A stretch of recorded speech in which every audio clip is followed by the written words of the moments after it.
수리온의 첫 수출 소식이 전해진 지 불과 3개월 만에 두 번째 고객이 눈앞에 다가왔습니다. 한국은 지난 2024년 12월 이라크와 약 1,350억 원 규모의 수리온 수출을 체결하며 국산 헬기가 처음으로 수출되는 쾌거를 거뒀는데요. 당시 도입 대수가 2대에 불과한 탓에 일각에선 그 성과를 깎아내리는 목소리도 작지 않았습니다. 하지만 시작이 반이라는 말처럼 첫 수출 소식을 알린 수리온은 이후 얼마든지 수출에 탄력을 받을 것이란 전망이 많았고 드디어 UAE와 구체적인 협상 소식이 들려오기 시작했습니다. 현재 한국은 UAE의 국영방산 기업인 EDG 그룹과 수리온 기술 이전 등에 대한 협상을 진행하고 있습니다. 해당 기업은 UAE 내에 있는 20여 개의 국영민영 회사가 참여하여 설립된 중동 내 방산 항공우주 분야의 선두 기업인 만큼 앞으로 카이의 주요 파트너가 될 것으로 예상되는 기업입니다. 이러한 기업과 수리온의 기술 이전을 협상하고 있다는 것은 당연히 수리온의 두 번째 수출 소식을 기대하게 만드는 요소입니다. 특정 무기 체계에 대한 기술 분야에서 협상이 이루어진다는 것은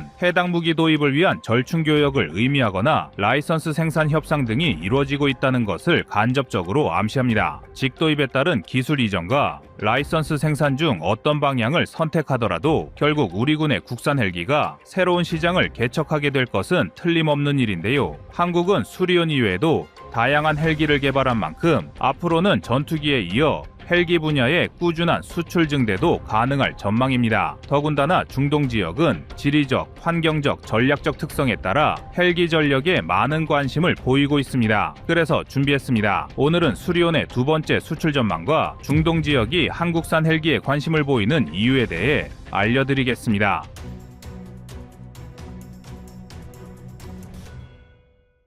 대한민국이 처음으로 개발한 국산 헬기 수리온은 이전부터 UAE를 주요 수출 대상국으로 설정하고 2023년부터 수출을 위한 각고의 노력을 아끼지 않았습니다. 한국은 2023년 11월에 개최된 중동 최대 에어쇼에서 해외 최초로 수리온 수출형의 실물기를 공개했으며 같은 해 8월에는 중동 지역에서 고온 테스트를 실시했습니다. 또한 사막의 모래를 걸러주는 필터가 설치된 모델까지 선보이며 중동 특화 기능을 홍보하였고 UAE와는 1년 넘게 협상을 진행해 왔습니다. 수리온은 엔진의 잉여 출력이 높아 사막이나 고산 지역 등에서도 비행에 문제가 없어 중동 국가에 적합한 작전 성능을 가지고 있는데요. 이러한 노력 끝에 드디어 한국의 수리온이 UAE로 수출될 모든 준비를 끝마쳤습니다. 현재 한국은 UAE 최대의 방산기업인 EDG와 기술 이전 등에 대한 면밀한 협상을 진행하고 있습니다. 아직 계약이 확정난 것은 아니지만 UAE의 항공산업을 주도하는 최대의 방산기업과 협상이 진행된다는 것만으로도 한국산 헬기의 수출 기대감이 그 어느 때보다 최고조에 달해 있는데요. 중동 지역은 헬기 작전의 중요성이 높은 지역이기 때문에 한국이 UAE와 대규모 계약을 체결한다면 이후에도 지속적으로 주변 국가들에게 헬기 수출을 시도할 수 있습니다. 중동은 대체로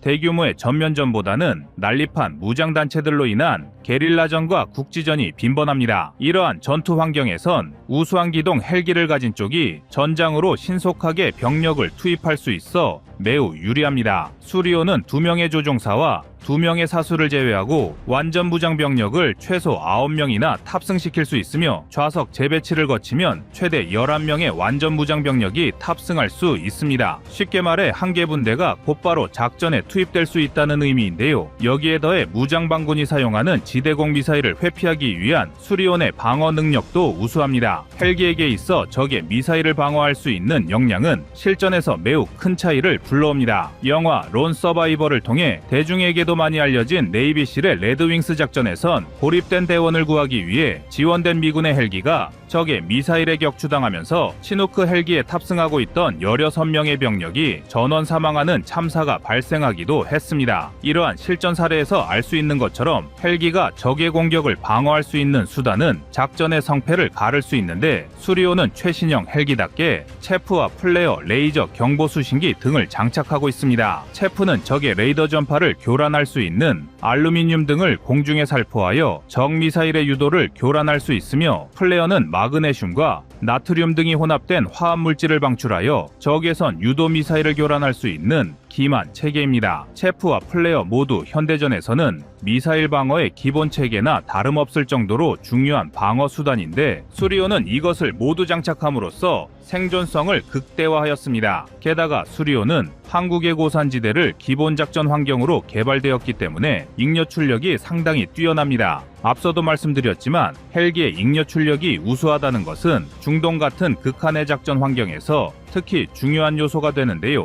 고산지대는 공기 밀도가 저하함에 따라 공기 중에 산소 농도가 줄어들어 연료의 연소 효율이 떨어집니다. 이로 인해 엔진이 낼 수 있는 최대 출력이 크게 낮아지는 문제가 발생하며 공기 밀도가 낮아지면 로터가 동일한 회전수를 가져가더라도 생성할 수 있는 양력이 감소하여 안정적인 비행을 위해 더 많은 출력이 요구됩니다. 이는 고온의 사막 환경도 마찬가지로 대기의 온도가 높은 사막에선 이로 인해 공기 밀도가 떨어져 엔진 출력이 감소할 수 있습니다. 또한 사막 환경에선 헬기의 호버링 및 이착륙 시 발생하는 모래먼지가 엔진과 로터의 효율을 떨어뜨리기 때문에 헬기가 사막에서 작전을 수행하려면 고산지대처럼 잉여 출력이 우수해야만 하는데요. 한국의 수리온은 필수 출력 이외에 나머지 잉여 출력이 높아 이러한 극한의 환경에서도 비행에 전혀 문제가 없으며 이는 수리온 개발 과정에서 진행한 50도 이상의 고온 비행과 해발 3000m급 고지 운용 시험을 통해 입증된 사항입니다. 그리고 한국이 수리온을 앞세워 중동 지역으로 헬기 수출을 증대한다면 뒤이어 바통을 이어받을 기체는 소형 무장 헬기 미르온입니다. 중동은 작전 환경의 특성을 고려할 때 기동 헬기의 전략적 활용도 중요하지만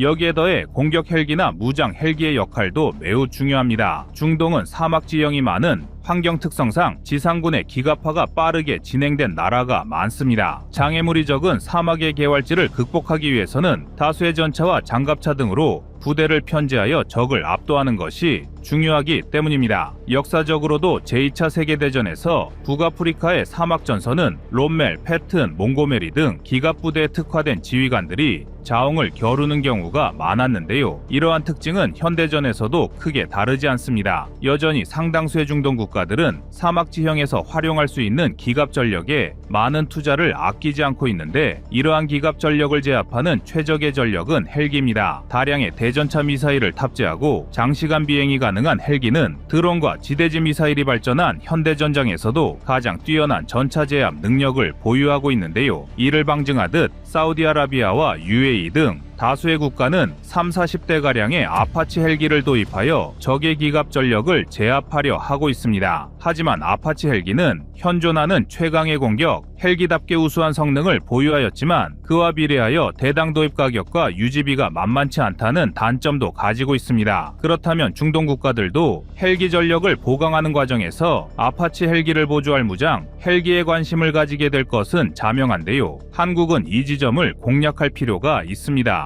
미르온은 한국에서도 아파치 헬기를 보조하여 작전을 수행할 수 있도록 개발되었기 때문에 UAE 등에서도 자신들의 아파치와 혼합하여 하이로우 믹스 전략을 구사하기에 최적화된 성능을 보유하고 있습니다. 미르온은 주요 무장으로 총 4발의 청검을 장착하고 있으며 한국이 자체적으로 개발한 청검은 약 1000mm 수준의 관통력을 지니고 있어 현존하는 모든 전차의 전면 장갑을 그대로 관통할 수 있는 위력을 갖추고 있습니다. 대전차 미사일의 상징이나 다름없는 헬파이어 미사일이 약 1200mm 수준의 관통력을 낸다는 점과 비교하면 한국의 공대지 미사일 기술력이 미국과도 대등한 수준이라 할 수 있는데요. 여기에 청검의 사거리는 약 8km로 일반적인 헬파이어 미사일과 동일한 사거리를 가지고 있습니다. 사거리를 연장한 일부 헬파이어 미사일이 약 10km 수준의 사거리를 보유하고 있긴 하지만 8km의 사거리를 보유한 청검은 미르온이 적의 지상군을 섬멸하는데 충분한 화력을 제공할 수 있습니다. 비록 최대 16발의 대전차 미사일을 보유한 아파치 헬기에 비하면 4발의 대전차 미사일을 장착한 미르온의 무장이 다소 빈약해 보일 수도 있지만 애초에 미르온의 작전 목표는 공격 헬기를 보조하는 무장 헬기였다는 것을 고려하면 4발의 대전차 미사일과 14발의 70mm 유도 로켓은 나쁘지 않은 화력입니다. 한국은 이미 고정익 분야에서 뚜렷한 족적을 남기고 있습니다. FA-50은 유럽, 중동, 아시아 등 여러 대륙을 가리지 않고 수출 성과를 올리고 있으며 KF-21도 벌써부터 중동을 중심으로 수출 가능성이 계속해서 제기되고 있습니다. 하지만 고정익과 달리 회전익 분야에서는 2대의 수리온 수출 이외에 눈에 띄는 성과를 찾아보긴 어려우며 축적된 기술 수준도 전투기보다는 떨어진다는 평가가 많은 것도 사실입니다. 이 때문에 한국이 자체적으로 헬기 개발을 시도한다는 소식이 등장하면 일단 우려의 시선부터 보내는 경우도 적지 않아 안타까움을 자아내고 있는데요. 하지만 한국이 두 번째 수리온 수출에 성공하고 뒤이어 미르온까지 시장을 확대한다면 FA50의 수출 신화가 헬기 분야에서도 이루어지지 말라는 법은 없습니다. 더욱이 한국은 차세대 기동 헬기를 자체 개발하기로 결정하면서 앞으로도 다양한 유형의 신형 헬기가 끊임없이 만들어질 것인데요. 계속해서 발전하는 한국의 헬기 기술력을 기대하겠습니다.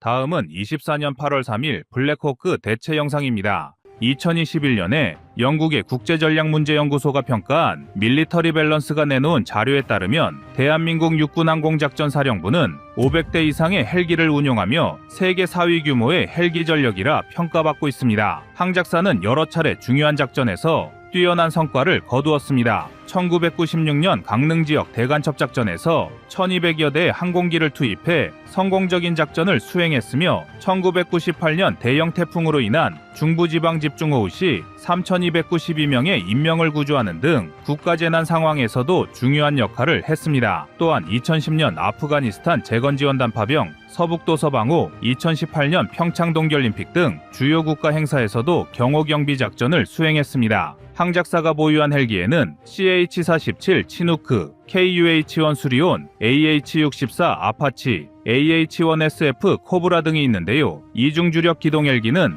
UH-60 블랙호크입니다. 그러나 블랙호크도 노후화를 피할 수 없어서 카이가 차세대 기동 헬기 XUH 개발을 본격적으로 추진하고 있습니다. XUH는 미국 육군의 FLRAA 프로젝트와 유사한 목적을 가지며 국내 연구 개발로 세계 최고 수준의 성능을 갖춘 헬기를 확보하는 것을 목표로 합니다. 그런데 우리 군의 차세대 헬기 개발은 미국의 헬기 도입 사업과 밀접한 연관을 가지고 있기 때문에 먼저 현재 미국이 어떤 식으로 기동 헬기 사업을 진행하고 있는가를 살펴봐야 할 것 같습니다. 미국 육군은 수십 년 동안 다양한 작전에서 활용해온 블랙호크의 성능을 개량하기 위해 여러 가지 노력을 기울이고 있습니다. 블랙호크는 1979년부터 미 육군에 도입되어 다목적 회전익 항공기로 자리 잡았으며 현재 약 2000대가 운용 중입니다. 블랙호크를 제작한 시코르스키는 블랙호크를 대체할 신형 헬기 개발과 동시에 기존 블랙호크의 성능 개량 사업을 추진하고 있습니다. 블랙호크의 성능 개량 프로그램은 주로 새 엔진을 장착하여 출력을 높이고 연비를 개선하는 것을 중심으로 진행되고 있는데요. 현재 블랙호크는 제너럴 일렉트릭에서 제작한 T700 엔진을 사용하고 있으며 이는 용도에 따라 1768마력에서 1915마력까지 다양한 출력을 제공합니다. 그러나 미 육군이 더 강력한 출력과 향상된 연비를 요구하자 새로운 엔진 T901GE900을 개발했습니다.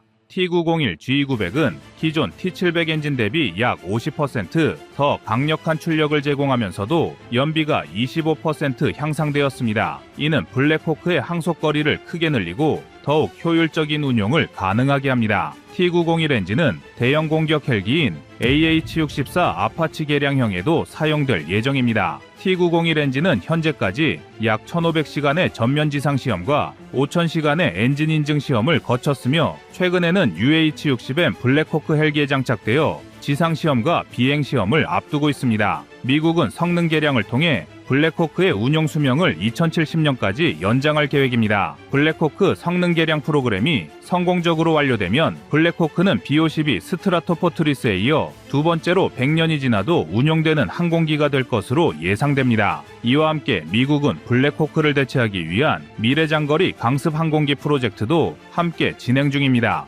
록히드 마틴과 벨사가 공동 개발하는 V-80 벨러가 이 사업에 선정됐는데요. 납품 개시는 2030년대를 목표로 하고 있습니다. V-80 벨러는 차세대 틸트로터 항공기로 수직 이착륙과 고속 비행이 모두 가능합니다. 이착륙 시에는 로터를 수직으로 세워 헬기처럼 수직으로 이착륙할 수 있으며 비행 중에는 로터를 수평으로 눕혀 고속 비행이 가능합니다. 이는 기존 헬기의 제한된 속도와 비행거리를 극복하고 더 빠르고 멀리 이동할 수 있는 장점을 제공합니다. 최고 속도가 시속 565km에 달하는데요. 이는 블랙호크의 최고 속도의 2배에 가까운 속도로서 병력과 물자를 신속히 수송할 수 있어 전투 및 작전의 효율성을 크게 향상시킵니다. 최대 항속거리는 약 3,900km로 블랙호크의 592km에 비해 훨씬 길어졌습니다. 또한 V-80은 최대 14명의 병력이 탑승하고 내부 공간도 커져 더 많은 장비와 물자를 수송할 수 있으며 외부 슬링을 통해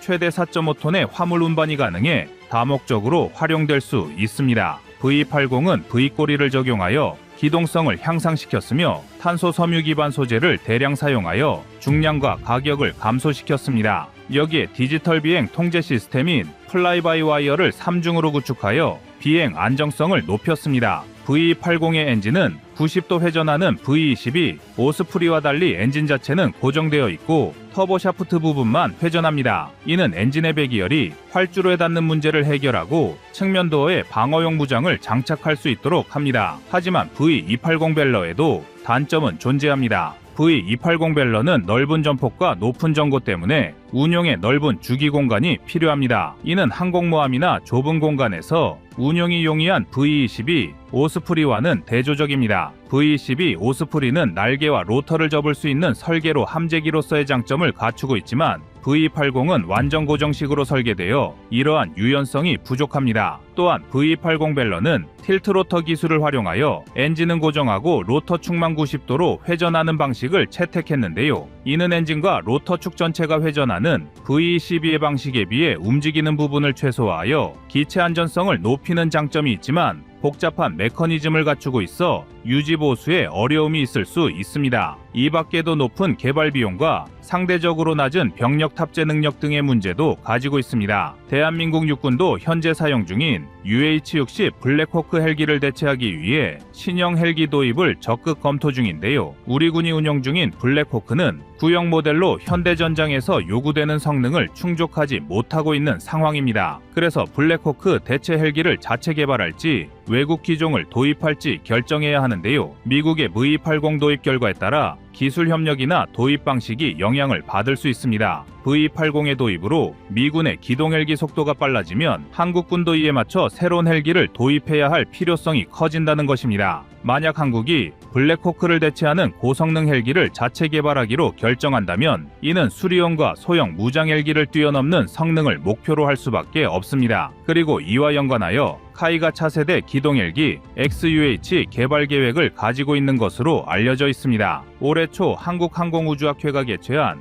수직이 착륙기 체계 부문위원회 동계 심포지엄에서 처음 XUH에 대한 계획이 밝혀진 것인데요. XUH의 전반적인 성능은 V80과 비슷한 성능을 목표로 합니다. 8명에서 12명의 전투병력을 탑재하고 블랙호크보다 2배 빠르고 2배 먼 거리를 비행할 수 있는 능력을 갖출 예정입니다. 또한 한국형 차세대 개방형 구조를 채용하여 항공전자 장비의 업그레이드를 쉽게 하고 다른 기체 간 호환성을 강화할 방침입니다. XUH가 이런 성능을 확보하기 위해서는 지금까지 개발한 헬기와 전혀 다른 구조를 가져야 하며 여기에 고려할 수 있는 몇 가지 방식이 있습니다. 첫 번째는 동축반전 푸셔 방식으로 KA-32 헬기처럼 한 쌍의 주 로터를 사용하고 꼬리 부분에 추진력을 만드는 프로펠러를 추가하는 것입니다. 두 번째 복합형은 주 로터 하나만 장착하고 꼬리 부분에 2개의 추진력을 주는 프로펠러를 추가하는 방식입니다. 마지막으로 틸트 로터형은 큰 2개의 주 로터를 날개 끝에 배치하고 로터의 방향을 바꾸어 수직이 착륙과 수평 비행을 가능하게 하는 방식입니다. 카이는 2026년까지 기술 시범기를 개발하고 2031년에 체계 개발을 완료할 계획인데요. 이를 위해 먼저 무인 헬기 형태의 작은 모형을 개발하여 핵심 기술을 검증할 예정입니다. 만약 모든 계획이 차질 없이 진행된다면 2040년대에는 XUH가 한국 육군에 배치될 것으로 기대됩니다. 하지만 해결 과제 역시 만만치 않습니다. 우선 막대한 개발 비용이 필요합니다. 카이는 정확한 비용을 산출하기 어렵다고 밝혔지만 KF-21 개발에 소요된 8조 원과 비슷한 수준의 비용이 필요할 것으로 예상됩니다. 또한 개발 기간도 그리 여유가 없는 편입니다. 수리온의 경우 개발 방향성을 정하는 데만 5년이 걸렸고 본격적인 개발이 시작되기까지 13년이 걸렸다는 것을 감안하면 XUH를 2031년에 개발을 시작하여 2040년에 완료한다는 계획은 매우 빠듯한 일정입니다. 만약 기술적 리스크와 리스크와 논란이 길어지면 개발 착수에 걸리는 기간도 길어지고 이로 인해 개발 일정이 지연될 수 있습니다. 일각에서는 많은 비용과 시간이 소모되는 XUH 개발보다는 미국에서 개량한 블랙호크를 도입하거나 해외의 다른 헬기를 도입하는 것이 합리적이라는 주장을 하기도 하지만 대한민국은 수리온과 LAH 등을 개발하면서 헬기에 대한 기술 노하우를 축적한 만큼 자체 개발로 방향을 정하는 것이 낫다는 의견도 힘을 얻고 있습니다. 이상 꺼리튜브의 두 번째 미션이었습니다.